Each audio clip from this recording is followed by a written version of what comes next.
slow up, no I don't take shit. I got no love for the bitch. Wanna play tough and wanna hate this, I'll always show up. Welcome in everyone, how you guys doing? If you guys inside there, hit that subscribe, really helps out the channel. Like and share the content because it helps me out in the algorithm. So, but yeah, gonna get straight into this reaction here. We got,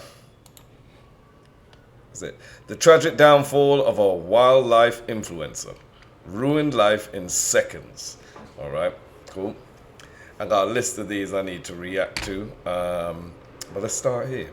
Welcome in again, and let's go. We see influencers who are universally loved and praised for their positive impact on the world. Ironically, these creators are the most vulnerable, because even the smallest controversy can fundamentally destroy their reputations. This couldn't be more true for Brother Nature, who earned millions of followers on all of his social media platforms from his wildlife content. Brother Nature was known for being kind-hearted, philanthropic, and loving towards animals. But he made one tiny mistake at a sandwich shop in 2019 that would do irreversible damage to his reputation and career. Even 5 years after this incident, people are still commenting on his Instagram reminding him that they did not forget what he did. Today we are going to analyze the downfall of Brother Nature, who could not figure out how to handle his biggest controversy, and determine if he was a victim or if this incident just pulled the wool from our eyes and exposed who he truly is. And even though Brother Nature was known for being kind and wholesome, his social media career began out of jealousy and envy. Let me say now, I don't have any idea who this is. You know, I'm kind of new to the whole reaction scene. I guess I'll just consider myself a reactor. I wouldn't say an influencer. You know what I'm saying? But yeah, well, you got to be careful these days. You know what I'm saying? Let's go. One summer day in East Stroudsburg, Pennsylvania, Kelvin Pena was with his cousin playing video games. After coming out victorious, Kelvin went outside and was met face to face with a deer. Intrigued by the large animal standing in his cousin's backyard, he called him over. His cousin nonchalantly explained that the deer had been coming over regularly and becoming somewhat of a family pet. Bambi. Kelvin and his cousin then interacted with the deer, feeding it while documenting the experience on Snapchat. Instead of being impressed by his cousin's ability to interact with wildlife, he felt envious and jealous. He wished to be as docile as his cousin. In a crazy set of circumstances, Kelvin found a deer in his backyard the moment he returned home from his cousin's house. Envious of his cousin's pet deer, Kelvin wanted one for himself. He enticed the deer with whatever food he could find, and when the two locked eyes, he knew they were best friends. Excited to showcase his newfound friend on social media, Kelvin needed to give the deer a name, and he chose the name Money. I'm out here eating crackers with my pet deer, his name Money. This name, combined with the reason why Kelvin became interested in wildlife, potentially foreshadows the future downfall of his career. Kelv posted the video of him meeting Money to Instagram, instantly catching people's attention. Seeing the positive reception, he decided to upload the video. They say Money, and all I'm hearing is Bambi. Look at Bambi right there, but then Bambi didn't have no antlers, and I think that's a male, so. But yeah, Bambi was a male. What am I talking about? You know what I'm saying? But I don't remember Bambi having antlers.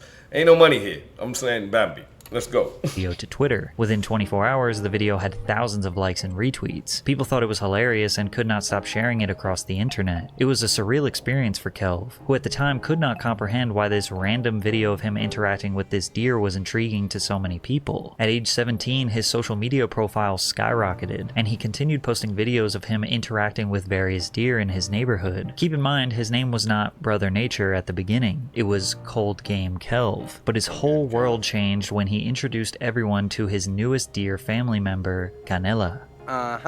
Y'all know what the heck going on, man. Got my dope Canela out here. We got the organic cut carrots, the banana on deck. Canela, what's good, girl? You know I got you. Canela, don't eat the banana like that, Canela. Let me peel it for you. Canela became an iconic part of internet culture, to the point where a lot of you probably refer to any deer as Canela. But don't they say it's not healthy? It's not good for wild animals for us to be feeding them like that. You know what I mean? Like we taking them away from what they're naturally built to eat. And now you put them on this, you know what I'm saying, our kind of food or whatever. They don't want to go back to what they're used to, like, you know, grass, them other little fruits, you know, kind of bring them over here now. They like, and then they can't survive when they get stuck back in nature, you know. So I guess, as I said, it's not shouldn't be really feeding wild animals unless you're going to keep it as a pet, you know, and you have it 24/7, etc. But if not, like, Canela became a staple part of his brand. Still, 5 years later, people love and miss Canela. Kelv unified all the deer in his neighborhood, calling them the Deer Squad. The Deer Squad featured Money, Money Jr., Canela, Lil Bambi, Tequila, and Lil Lola. Bambi, yeah. And anytime he You know would what I'm meet saying? another animal, he would give them a name and add them to the family. Since the United States is actually overpopulated with deer and they all look very similar, the odds of seeing the same deer twice seems pretty low. So people were shocked that he had such a deep and personal connection with a select few deer. They In the wanted beginning, food. his attitude and demeanor was totally different than what he evolved to. Instead of being fun-loving and free-spirited, he had a cocky and braggadocious attitude. Just to let niggas know that we don't play games out here, my nigga. It's another one walking up right to me. You my nigga, bro. What's up? Hungry, my nigga? Some Pringles, bro. Yeah. Yes, sir. We do this deer shit out here, bro. Yeah, it's that good shit. It's that good shit, money. Eat that up. Damn, bro, them antlers looking clean. You just got them hoes cut today? My son fresh. Here you go, eat that. Yeah, my nigga. What's up? It's gang shit around here, money. His attitude, flexing his deer friends like they were foreign cars, made him seem like the funny kid everyone knew in school. He even dabbled in making music. Have you heard of who I am? Who is it? Around my town, they call me the man. Although he possessed seemingly zero music talent, the shtick of using animals for music video content has actually worked for a few rappers after him. Rapper The Mexican OT went viral last year for holding a chicken while rapping, and his buddy riding a horse behind Hey, him. that He also had Mexican Blake Fades, who OT. constantly went viral for rapping on a farm with some cow friends behind him. It's these types of subtle content strategies that people don't focus on that can really take an artist's career to the next level. I cover these types of music marketing strategies as well as give you my personal creative content ideas in my weekly newsletter, Tuned In. Tons of artists out there want to learn how to get more attention on their music, but they don't have the time to do the research. Let me and my team do the research for you. If you want to learn about my best $0 TikTok promotion strategy or how to build a die-hard community of fans, Tuned In is right for you. Just type in tunedin.marketing in your browser or click the link in the description to sign up. You also get a 25% My day will discount if come. you sign up yearly instead of monthly. I'll be promoting my As own Kel's brand, you likes know and what I'm views saying? exponentially increased, he realized he could turn these silly videos into a business venture. While feeding the deer, Kelvin repeated the phrase, "Everybody eats," which eventually became his slogan. Everybody eats, man. Fast money. You already know what's up. You heard? Kelv's good friend and rapper Slater convinced him to start making merchandise as a source of revenue, while Slater's manager, Nikki, came up with the idea of starting a non-profit organization, Everybody Eats Foundation, and used Kelv's upbringing in a single-parent household as the inspiration. Last Thanksgiving I came up with, I was like, so what can I do to help my community? So I went to the food pantry with a piece of paper, and I asked the people as they were getting their food, like, hey, would you be able to afford a Thanksgiving meal this Thanksgiving? And the people that said no, I took their name down, wrote their address, and then I made a little promo video telling people, like, hey, you can go to my website, donate some money so we can feed these families during Thanksgiving. People were convinced we made the right person Hey, famous. that's all right, Some people you know. go viral for the wrong reasons, but this dude has my respect. If This he's dude has a legit, good that head on was- his shoulders, and he has a good heart. Dude is a blessing on this planet. Kelv was an internet sensation that you could not hate, and this brought him big opportunities. He partnered with the production company called Public Cinema Club to premiere a short-form documentary called Deer Squad at the 2017 Sundance Film Festival. Then a production company called Super Deluxe was impressed with the reception of the documentary and threw him on a plane to Los Angeles to film more content where he interacted with other exotic animals. Kelvin the Deer Whisperer Learns Life Lessons from Wild Animals gained millions of views on Deer Facebook. In Whisperer, the yeah. comments, a random user referred to Kelv as Brother Nature, and the name stuck. In September of 2017, he chose to drop out of school and move to Los Angeles to become Brother Nature full-time. However, this was seemingly a bad decision for him. Through his videos, Brother Nature really seemed to bond with the local deer. He talked about how much he loved animals and cared about their well-being, even referring to the deer as his friends. But when the moment came for him to profit from his success, he left them behind. In LA, Kelvin steered away from what made him famous. So He that was, completely yeah, that was abandoned his that was his niche. Was animal lovers. In particular, people who love deers. You know what I'm saying? So now that you've left what people know you for, it's kind of, you know, people start questioning your loyalty to the animals, your genuinity, whether you were genuine or not with what you were saying. It's like you got a quick payday and it's like, fuck this, I'm gone. You know, no hate towards him for that. You know, sometimes you have to follow the money to support yourself, your family, etc. So, not saying he's wrong or right. You guys can let me know in the comment section whether he's wrong or right. You know what I mean? But like, I can see where it goes left from here. The deer-related content since he was no longer living in Pennsylvania. He purchased a baby goat, which became the main focus of his videos. Go. Hey man, I got a very special announcement, man. I just bought myself my first pet goat. We lit. His name Bentley, man. He be riding clean in the Bentley. Bentley, why do you be flexing like that, bro? From here, Brother Nature pushed out a variety of different content. He even began uploading vlogs to YouTube. However, his upload rate was not consistent and the views barely reflected the success he was receiving on other social media platforms. He focused a little bit more on posting his lifestyle in LA rather than animal-related content, which may have made him seem less genuine. Brother Nature was randomly dragging this goat around LA and treating it more like a pet. He failed to realize what made him so interesting in the first place, the lore behind all the deer and the wholesome sharing of food with them. Noticing that his views were dropping, Kelv decided to move back home to Pennsylvania in May of 2018, just 8 months after living in LA, although he claims he moved because of the toxic environment in Los Angeles. After he returned home and started uploading content with the deer in the area, he saw a career resurgence. Him being back with the deer was where he belonged. Fans were indulging in his life with Canella and the Deer Squad again. A lot of the deer even had their own Instagram pages. I mean, people talk about animals. Like, look, he's come back and they still remember who he is. You know what I'm saying?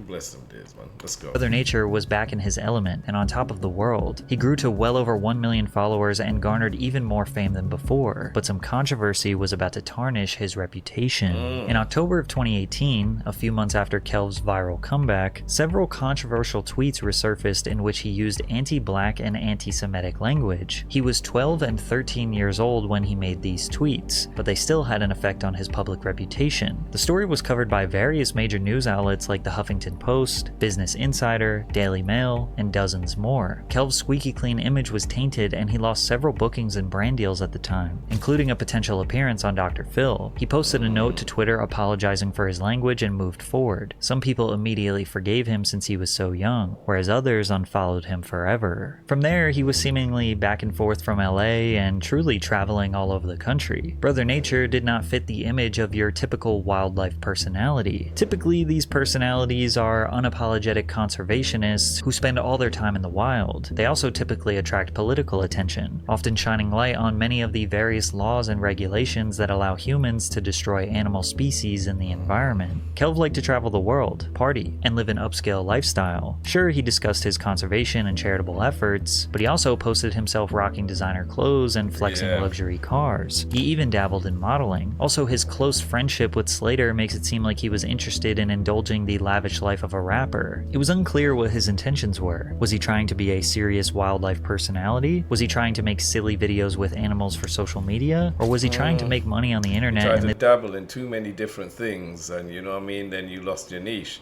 Now everybody's kind of confused. Where does your heart belong? You know, what do you truly want to do? Are you just here for the money or is it, as we said, genuine? Like, okay, let's go. This was the only thing that was working, because it was now the end of 2019. Let me know if you guys have heard of this fella before too. You know, I've never heard of them. Sometimes I feel like I'm out the loop. You know what I mean? But still, is that MGK? Oh shit.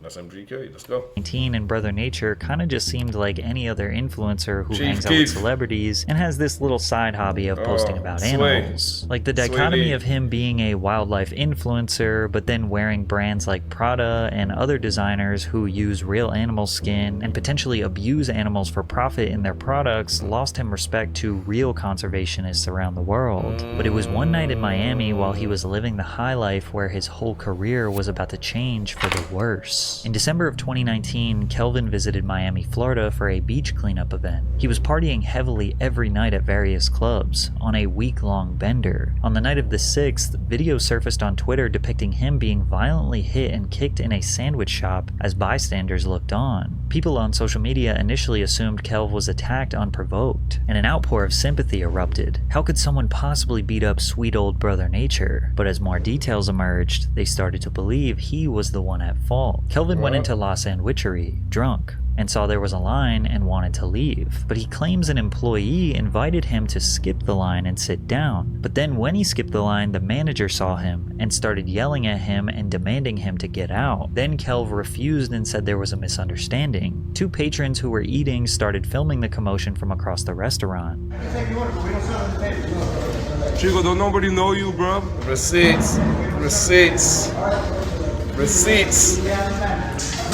Kelv went over demanding them to delete the videos or else. They made it very clear they were willing to fight him and told him to back off. He pulls out his phone and says this. Dead man, dead man. Kelv then leaves the restaurant before getting into his car, and he has two options here. Leave the restaurant and accept the fact that it's not worth it to fight two grown men who were filming. Well, you can't be threatening people like that. You know, that's where, you know, the power and fame has gotten to your head. You can't be walking over to somebody and telling them to delete something that you've already put out there. Like you're there making an ass out yourself. Don't worry about them recording. The place has CCTV. And I'm sure those are the two you saw. I'm sure there are other people recording as well too. You know what I mean? Like, you gotta pick your fights wisely, mate. Filming you during an extremely mild misunderstanding, or go back in there and fight them to prove only pussies let people film you without their approval. The video then cuts to him getting beat up in the parking lot, so evidently he chose to fight, but he lost, and now his ego was shattered. So he decided to run back into the restaurant after his first beatdown and earn himself a second, much worse beatdown. I don't even know how much of these clips I can show because they're pretty brutal. So, because the thing is, you can't threaten men with their life, bro, by use a dead man and then walk off. Yeah, them guys ain't letting you walk off. They're going to follow you out into the parking lot because they can't afford to take the chance for you to come back. You got to be careful with the words you use. You understand what I'm trying to tell you? Over a man recording. And then you run back in and it looked like you tried to get a sucker punch in. I mean, maybe I'm wrong, but it kind of looked like you tried to throw a sucker punch when you ran back in. During an extremely mild The video then cuts to him getting beat up in the parking lot, so evidently he chose to fight, but he lost, and now his ego was shattered. So he decided to run back into the restaurant after his first beatdown and earn himself a second, much worse beatdown. I don't even know how much of these clips I can show because they're pretty brutal. Like, he's being kicked in the head and everything. He woke up the next morning and tweeted, "I know there's a video of me getting jumped. Everyone in the pizza shop literally just watched with their phones out and did nothing. Oh well." He initially received a ton of support and looked like the victim, but once the security video footage was released and Keemstar reported on the situation, everyone realized it was him who was in the wrong and instigated the entire fight. Put his set up, he went to fight, and he ripped up my shirt. My shirt got ripped. If you see, my shirt was all ripped. Okay. He grabbed me. It was just, he can't fight, I guess. I don't know that's his problem. I don't know whose problem that's his problem.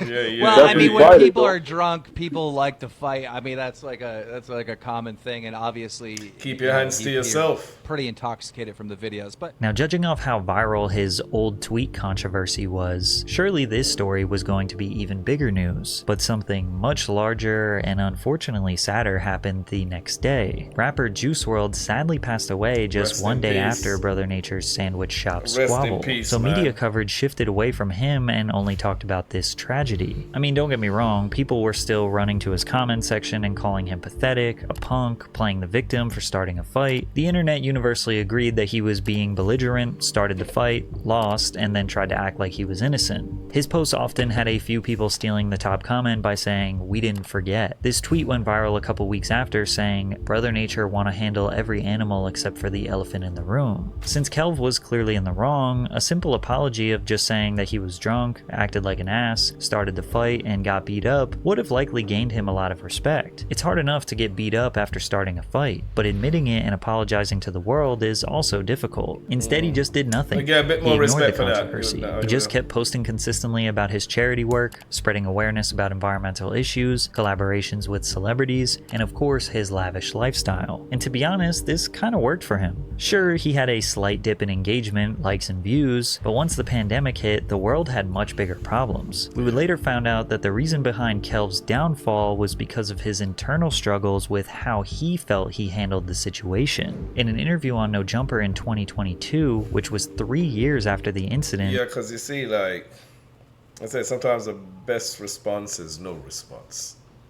Especially to haters, trolls, or even people out there trying to not allow you to move on with certain situations in your life. You know, he fucked up there.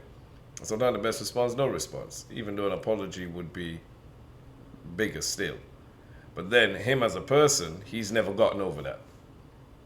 He will never get over it. So even though the world has moved on and really forgotten about it, him still being in his feelings and still upset, he's gonna bring it back to light and make himself look even. But let me stop, because maybe that's not what happens. But as I said, like, he hasn't gotten over it. You know, it's still burning him up inside. He got beat up. You know, like. he says that he should have apologized, but he ignored it out of fear, and that fear slowly ate away at him. That interview came out though, because I haven't. No, never. No, that's what I should have did. But then, like, something told me, like I think then fear came into play. You know what I'm saying? Like, nah, just wait till you do something first. Wait till you do something first. Like, come out with that big project. You know what I'm saying? Because the goal always has been like have like a TV show or some shit. You know, some mainstream stuff, or just have a show. You know what I'm saying? Like, that's what I always wanted.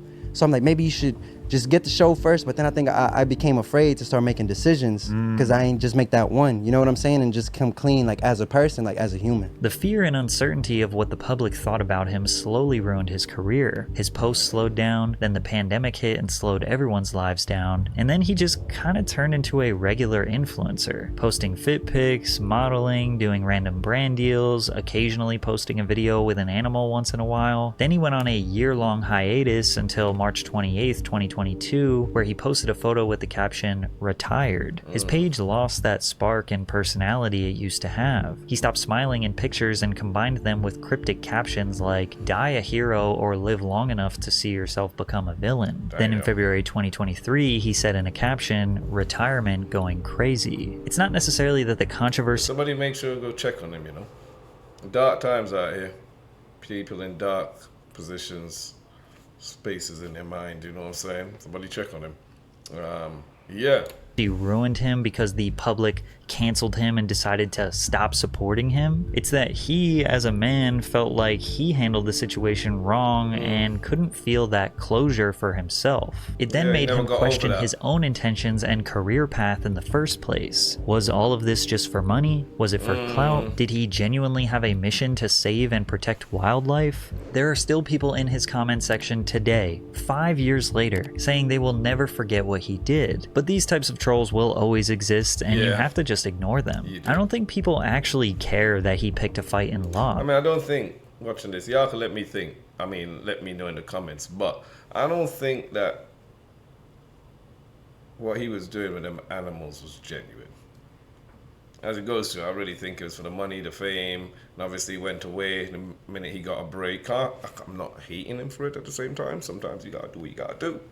And then realized it's not working and came back, tried to get back that kind of following, you know. And then, as you can see, the money, the fame, got to him. Got drunk, and you know what they say? Drunken words are sober thoughts. When you drunk and act a fool like this really says who you are as a person inside. Because the alcohol empowers you to feel that you can do what you've always wanted to do, be yourself. But when you're sober, you know you can't act a certain way at certain places. You have to tone it down, if not shut it the fuck off. So yeah, lost. It's really his brand as a whole that was too middle ground, unfocused, and unclear. Like, it was easy to understand when he was just a kid showing love to his local wildlife. He could have transitioned to something like the Urban Rescue Ranch, who's run by a YouTuber named Ben. Ben runs his own farm, rescues animals, gives them silly names like his kangaroo named DaBaby or his prairie dog named Big Ounce. Ben documents their daily lives, and his viewers develop relationships with the personalities of these animals. Kelv's content was always just handsome, nice guy meets wild animals. He never took a serious enough effort to become an expert in the wildlife field, because from there he could have collaborated with celebrities and educated them on the importance of wildlife conservation or something like that. His shtick just kinda ran out. He did not evolve, and the failure to address the sandwich shop incident ate away at him and ultimately accelerated his downfall. Yeah, you know what I'm saying? Always stay loyal to the people who put you where you are. You know what I'm saying? Always be genuine. If you guys like these kind of videos, I love... Be honest with you guys, I watch a lot of these on my TV. It's only of recent I've had a little discussion with a few of my friends, and they're like, bro, stop watching it. Why don't you react to it? I was like, I don't really know if people want to see me reacting to it. But then I've gotten back some good feedback from a couple of the other videos that I've reacted to. So if you want me to react to anything like this, please let me know. Holla. But subscribe to the channel, like and share the video. Really helps me out so much. And I'll see you guys on the next reaction. Take care. Be safe out there.